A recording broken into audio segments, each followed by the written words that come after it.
America is racing to the moon. The whole world is watching the sky, but one man in the Oregon wilderness has been watching it his whole life. This is his story, and it's nothing like you'd expect. It begins in 1941. A father, a son, and a telescope pointed toward the infinite.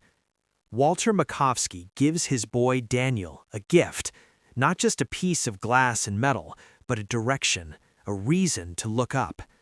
Then Walter goes to war, and eventually he doesn't come back. That telescope stops being a gift. It becomes a shield, a way to look so far out into the universe that you never have to look at what's right in front of you. The grief, the silence, the loss. Psychologists might call it avoidance. Daniel calls it astronomy. For nearly 30 years, Daniel Makovsky builds his life around the void, literally. By 1969, the space race is at its peak. Neil Armstrong is about to step onto the moon, and the entire world is watching history unfold. But Daniel isn't watching from a living room or a bar. He's alone in the high desert of Central Oregon, obsessively logging NASA transmissions, searching the wilderness for artifacts, and working on something that sounds almost impossible. He's building a rocket. Not metaphorically, an actual rocket. But The Astronaut isn't really a film about whether Daniel can build one. It's about why he needs to. Because Daniel's obsession isn't ambition, it's armor.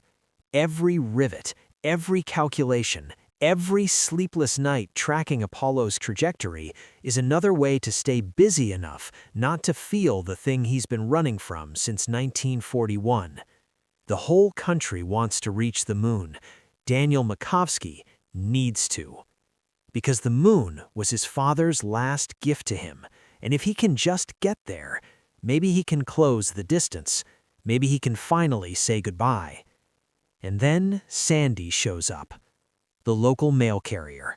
No grand entrance, no dramatic moment.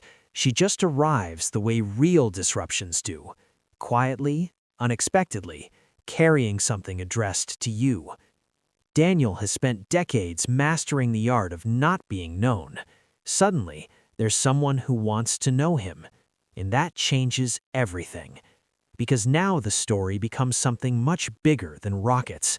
It becomes a collision, the cosmos versus the kitchen table, the cold, infinite safety of space versus the terrifying closeness of another human being. Sandy isn't competing with Daniel's rocket, she's competing with his grief, and that's a much harder race to win. Watching it all unfold is Daniel's aunt, Hilda, a woman who has spent decades witnessing her nephew disappear into the sky. She understands something Daniel doesn't yet.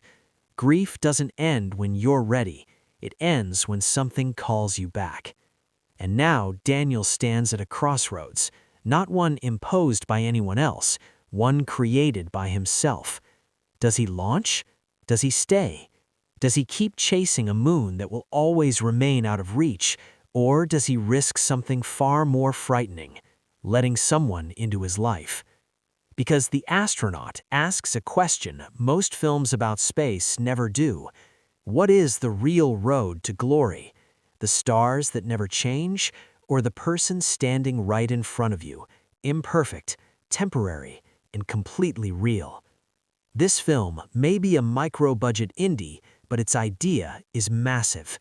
A grieving man builds a rocket during the most famous moment in the history of space exploration. But beneath that high-concept premise lies something deeply human.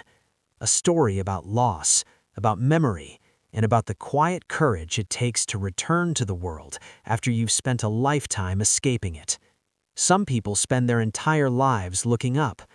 This is the story of one man who finally looked across.